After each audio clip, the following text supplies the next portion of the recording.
C'est Boris Vincent, bienvenue sur ma chaîne YouTube. Nous sommes le jeudi 26 janvier, proche donc de la clôture mensuelle. La clôture mensuelle aura lieu le mardi 31 de la semaine prochaine. Proche de la clôture mensuelle, pourquoi j'en parle?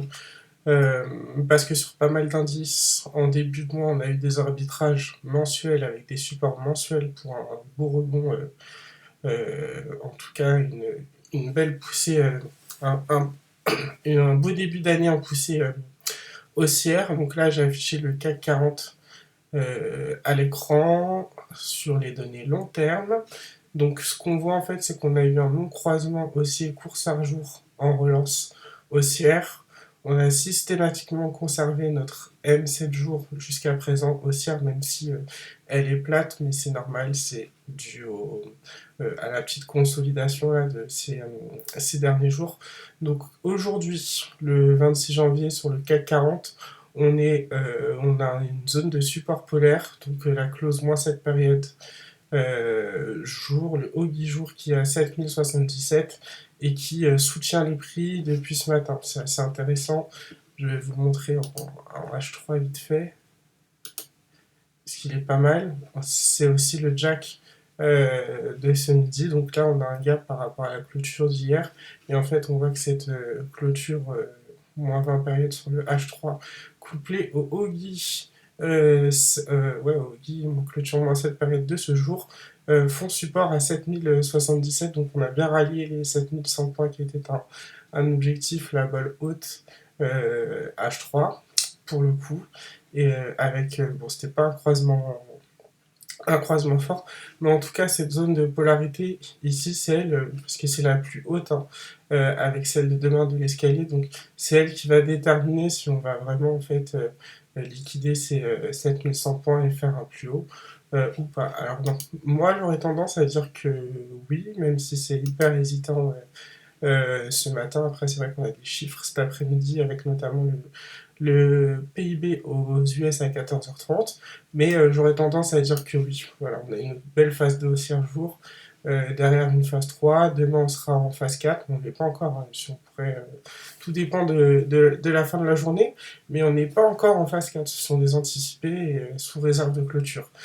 Moi, j'aurais tendance à dire que avec ces phases là qu'on a eues en daily, que le semaine lui va continuer à monter en fait. Donc là pour l'instant on est en phase 2. Il reste la séance d'aujourd'hui et celle de demain, donc rien n'est fait. On pourrait rester en phase 2 et ouvrir sur le mensuel. Et c'est là où je voulais en venir avec cette histoire de clôture mensuelle. Je vais prendre le CAC 40 GR et on se rend compte que le CAC 40 GR, lui, pour l'instant, il est au-dessus de la balle haute du mois prochain, du mois de février, donc qui interviendra cet Open mercredi prochain.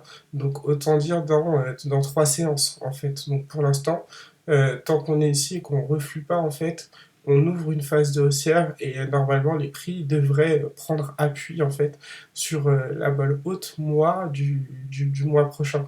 Donc si le CAC 40 gère, donc c'est-à-dire avec les dividendes réinvestis, fait ça, je pense qu'il n'y a pas de raison et que le CAC 40 fera de même et donc ici ça va s'écarter et qu'ici aussi ça va s'écarter et qu'en fait on est en train de partir pour parce que ça c'est en mensuel, je vous montre hein, quand on ouvre mon ciel, là, vous avez vu, on a fait, alors c'était sur la balle, mais c'est du flux quand même, on a une phase 2 qui a duré 1, 2, 3, 4, 5 périodes, donc ça fait 5 mois en mensuel.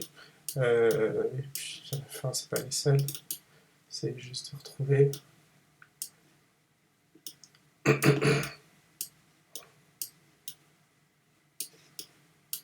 Donc bon, là pareil, un flux, après ça a été une phase 3. Ouais, donc ça, on se rend compte que à partir du moment où on ouvre une phase 2, après s'il y a la phase 3 qui suit derrière, ça peut être super aussi pour le coup. Et puis là, ça s'est fait après une consultation ici, hein, où on a trouvé la balle basse. Donc pourquoi pas hein, vraiment péter la TH en fait hein, du CAC 40 et monter bien plus haut, parce que si ce n'est que le début d'une phase 2, d'autant plus quand on voit hein, que sur le GR, on prend appui là comme ça à l'extérieur des bols, ça démontre quand même une certaine puissance en fait. Pour le coup. Donc voilà pour le CAC 40, là les 7077 aujourd'hui sont intéressants. Demain, ça sera la zone de polarité. Si on clôture sur ces niveaux ou au-dessus, d'ici ce soir, demain, la zone de polarité sera à 7083 points. Et ensuite, par contre, ça va redescendre, donc on pourra rester dans la zone, on n'est pas obligé de faire des plus hauts, mais je m'attends quand même à une clôture mensuelle sans équivoque en fait, pour pouvoir marquer une phase 2 haussière ici, et puis là aussi perdurer plus qu'une phase 3 haussière. De toute façon, j'avais dit en fait que avec cette phase 2 qu'on a eu puis phase 3, en cours, bah, faut au moins tester le dernier plus haut pour savoir si on est réellement dans une phase 3 haussière ou pas, et puis si on est dans une phase 3 haussière annuelle, on cassera mécaniquement le dernier plus haut sur le CAC 40. Donc voilà, hyper positif. On va passer au DAX.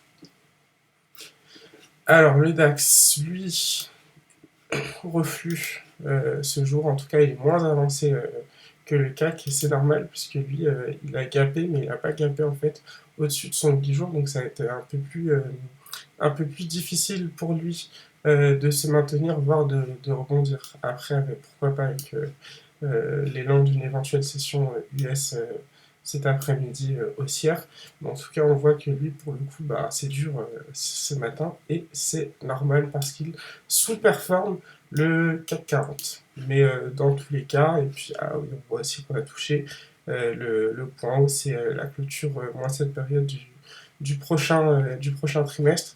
Mais franchement, je pense que c'est juste un reflux et qu'on devrait continuer pareil là avec ces bols là en semaine, ce croisement fort ici qui donne toujours en fait, hein, on est toujours dedans et surtout la cassure de M20 mois qui implique franchement d'aller tester cette clôture moins 20 périodes et elle monte sur les 4 prochains les 4 prochains mois. Tiens, c'est intéressant, j'avais pas vu qu'on avait fait celle-là comme par hasard.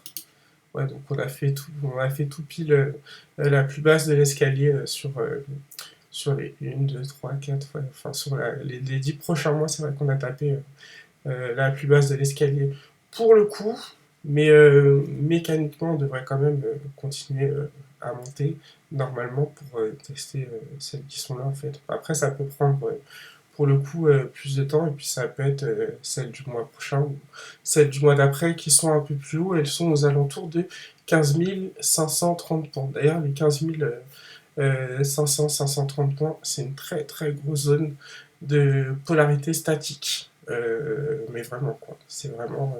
C'est un gros niveau d'ailleurs. On voit, on a rangé pas mal là, sur ces mois-là en 2021. Ouais, si je dis pas de bêtises. Et il y a pas mal de clôtures qui sont sur ces niveaux, soit au-dessus, soit en dessous. Mais c'est vraiment les 15 500 points sur le DAX de mémoire quand je l'ai traité. C'était un énorme niveau de polarité statique. Donc voilà, je pense vraiment à mon avis, on devrait au moins tester ces 15 500 points d'ici la fin du mois ou le mois prochain. Peut-être même aujourd'hui, qui sait, on sait jamais s'il y a un flux qui part là et qu'on va s'affranchir de ces 10 jours. Donc voilà, donc, à court terme, on a tapé des petites résistances. Enfin, on a tapé quelques résistances, ça reste cohérent avec les US qui sont en consolidation depuis plusieurs jours aussi. Mais bon, s'il y a une sortie par le haut, ce que j'anticipe pour le moment, ça pourrait être pas mal. Voilà pour le DAX 40, on va passer maintenant au Nasdaq Composite. Donc le Nasdaq Composite revient. Le Nasdaq Composite qui lui rebondit hier sur sa clôture moins 7 période jour, après avoir cassé M7, on confirme en fait que la M7 reste haussière et puis en gros valide un peu cette phase 3 pour logique dans le sens où de toute façon il est en train d'effacer son non-croisement baissier semaine en fait. Donc mécaniquement, je pense qu'on va vraiment monter sur la bolle haute semaine et pourquoi pas d'ici la fin de la semaine. Là, on est en train de jouer avec des clôtures, mais encore une fois, il y a des stats cet après-midi. Ça fait 3-4 jours qu'on consolide. Vu le mouvement de début d'année qui a été impulsé, bah, plutôt tendance à penser qu'on ferait des plus hauts là sur le mois avec une très belle clôture mensuelle plutôt qu'un un reflux. Et ce test du 10 jours hier plaide vraiment en fait pour le coup pour une relance haussière à court terme. Donc ça c'était pour le composite. On se rend compte que le Nasdaq 100 a fait exactement la même chose hier. Voilà. Donc lui, il a déjà marqué un excès sur sa clôture moins 20 période semaine de la semaine prochaine. Donc là, pareil, hein, c'est le même scénario, un retour sur la balle haute semaine, juste là avec je pense, une belle clôture semaine, ou en tout cas une belle clôture mois, en sachant que le mois prochain, on sera ici. Ouais, donc le mois ouais. Donc ouais, on est au-dessus de la clause moins cette période mois. On n'a pas réussi encore à atteindre celle du mois prochain. Et par contre, le mois prochain, on sera pour un cours équivalent sous la clause du mois de moins cette période du mois de mars. Après, je pense que de toute façon, je sais pas combien de temps il va mettre. Moi, à mon avis, le temps que ça se mette à plat en semaine, après, ça peut partir, on peut directement remonter en fait sur M20 mois avec ce support là, cette année qui va remonter sur les prix puisque plutôt que le contraire, et ce possible non-croisement aussi trimestre. Donc voilà, pour l'instant, on était vraiment dans une zone de consolidation, là on l'a vu, et puis après on a refait un plus haut, on est en train de reconsolider en fait ce plus haut et on se dirige tout doucement vers la bonne haute semaine. C'est encore en phase 4, donc à mon avis, il y a peut-être que ça va, on va avoir un peu de temps en fait, 2 ou 3 semaines peut-être, avant qu'on soit vraiment, enfin que les bandes de Bollinger soit un peu plus favorable en fait à une sortie des prix, parce que là c'est pas le cas et ça marquerait un excès. Donc des fois on consolide en fait juste avant de sortir sous la résistance, c'est possible aussi. Donc mais en tout cas voilà, je reste positif pour le Nasdaq Composite et le Nasdaq Index, au moins pour rejoindre M20 mois et pourquoi pas pour partir sur un croisement entier trimestre. Passons au S&P 500. Donc les indices un peu plus value hier, pareil, se sont bien rattrapés pour conserver leur clôture moins cette période, mais c'est pas là-dessus qu'ils ont rebondi. L'huile de Jones, d'ailleurs, ils ont rebondi un peu au milieu de nulle part, mais c'est hyper, enfin, c'est régulier en fait ces derniers temps, mais en période de rotation, ça ne me surprend guère en fait pour le coup, parce qu'on a souvent des petites incohérences quand on a de la rotation comme ça, avec les supports, les résistances, et puis des fois il suffit juste qu'il y ait un indice qui touche quelque chose, et c'est tous les indices qui montent en même temps au momentum. Et là on a vu hier que les deux Nasdaq ont fait le haut 10 jours, très proprement, et donc ont conservé leur tendance, et puis bon, bah, les deux autres ont suivi, mais sans support hyper clair pour le coup.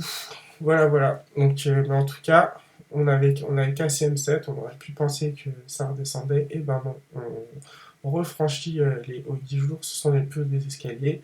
Derrière, ils descendent, donc on peut penser qu'on va avoir la poursuite de la phase 3 ici, et puis le croisement baissier fort là, qui n'a pas eu lieu. On voit qu'à court équivalent, M20 semaine redevient haussière la semaine prochaine, avec ce jack qui descend d'un coup. Là, pareil, l'escalier là, devient favorable aussi avec les moins cette période.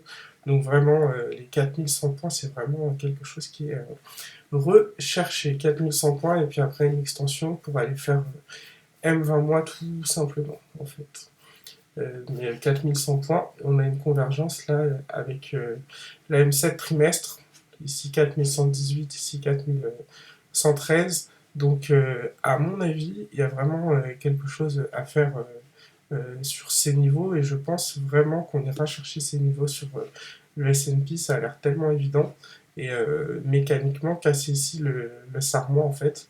Donc ce qui voudrait dire qu'en tout cas à court terme en mensuel on aurait marqué un plus bas puisque le SAR- s'il se retourne il deviendra vert et il se situera ici sur le dernier plus bas aux alentours de 3490. Donc c'est peut-être réellement un peu comme sur les indices européens qui sont un peu plus en avance, c'est peut-être réellement le début d'un nouveau mouvement en fait. Parce que bon, bah, on voit de toute façon quand vous cassez un SAR à la hausse, bon, bah, derrière, par polarité, en fait, le mouvement va à l'inverse. Là, on a eu un bon mouvement, mais ça marche bien souvent comme ça. Alors, pas toujours, hein, mais là, vous voyez, on a cassé le SAR, on a continué à monter, et puis c'était une petite montée, mais bon, bah là, voilà un mouvement où on casse le SAR à la hausse, et puis boum, ça part avec une phase 2 en plus, hein, très belle phase 2 haussière ici, puis derrière une phase 3, et on pourra avoir, avec un peu d'imagination, on pourra avoir exactement la même chose ici en fait, hein. Vous cassez le SAR, et puis boum, vous mettez une phase 2, et ainsi de suite. Voilà. Donc, mais pour faire ça, il faudrait déjà que le semaine, lui, s'ouvre et qu'on ait cette propagation, une phase 3 ici, une phase 2, puis une phase 3, puis une phase 2, puis une phase 3. Mais oui, donc relativement et globalement plutôt positif sur le S&P. Et je vais terminer donc avec le Dow Jones. Le Dow Jones, donc, lui, il a quand même trouvé du support la semaine dernière avec le SAR semaine, donc on pourrait faire un long croisement haussier court SAR sur ce SAR qui est même presque à plat, si je dis pas de bêtises, pour faire un plus haut en fait par rapport à ce plus haut là des 35 250 points. La phase 3 elle est légère, mais je considère que c'est une phase 3. Et du coup, ce rebond sur le SAR semaine, qui on trouve un support, c'était proche d'un jack, à 100 points d'un jack sur le moment, pour faire en fait le possible faux croisement haussier en fait tout simplement, et retourner sur le plus haut annuel. Voilà. Donc c'est pour ça que je pense qu'on peut vraiment avoir une clôture mensuelle plutôt explosive et bien orientée, et puis avec ce faux croisement haussier. Donc, et ce faux qui dit faux croisement aussi dit qu'on peut avoir un flux aussi, hein, avec derrière, c'est bien évidemment permis et recherché pour le coup. Et puis ouais, moi j'aimerais bien monter là sur la balle haute parce qu'on voit en plus que on a un espèce de non-croisement haussier semaine qui est pas très académique euh, pour, euh, pour le coup. Ah, je suis sur le futur, excusez-moi, je vais vous mettre sur le. Il se voit bien mieux sur le cache, le plus joli. Voilà.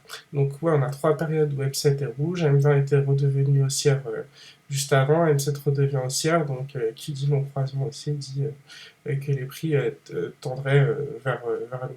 Ça, c'est ce qu'on appelle plutôt une forme de corps, en fait, quand vous avez vos bols qui sont à plat, et vous avez un arbitrage qui se fait quand les bols sont à plat. En gros, c'est pour démarrer, c'est un arbitrage qui se fait pour démarrer un éventuel flux. Parce que là, on aurait pu corriger, et non, la M7 elle redevient haussière, la M20 redevient haussière. Donc là, on s'expose en fait à ce que la M7 elle monte comme ça et que la M20 suive aussi. Et en fonction de la célérité des prix, la M7 peut même monter bien plus vite que la M20 pour le coup. Mais en tout cas, ce type de non-croisement aussi, ça donne de belles choses et on va en général chercher la bande de Bollinger haute. Donc c'est pas mal. Surtout sur le SAR, c'est pas mal. Et puis on a bien le support hein, pour ça, c'est OM ici du mois de février, la close moins cette période du mois de février. Donc ici, un faux croisement haussier, puisque ça c'était hier, donc je supprime.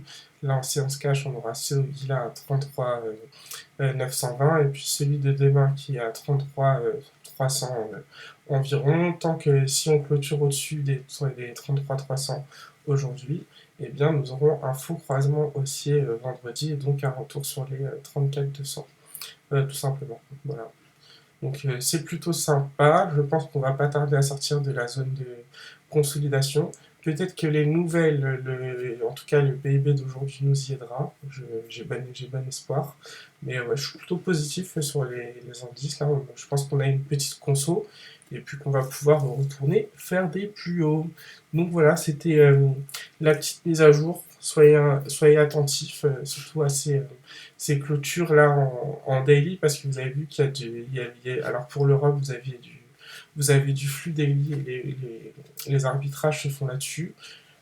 Et puis on voit que sur les US, c'est le weekly en fait hein, qui est extrêmement parlant, parce qu'ici le non-croisement haussier pour le S&P 500, le refus en fait hein, de partir au croisement fort, donc tout qui redevient haussier, ça monte.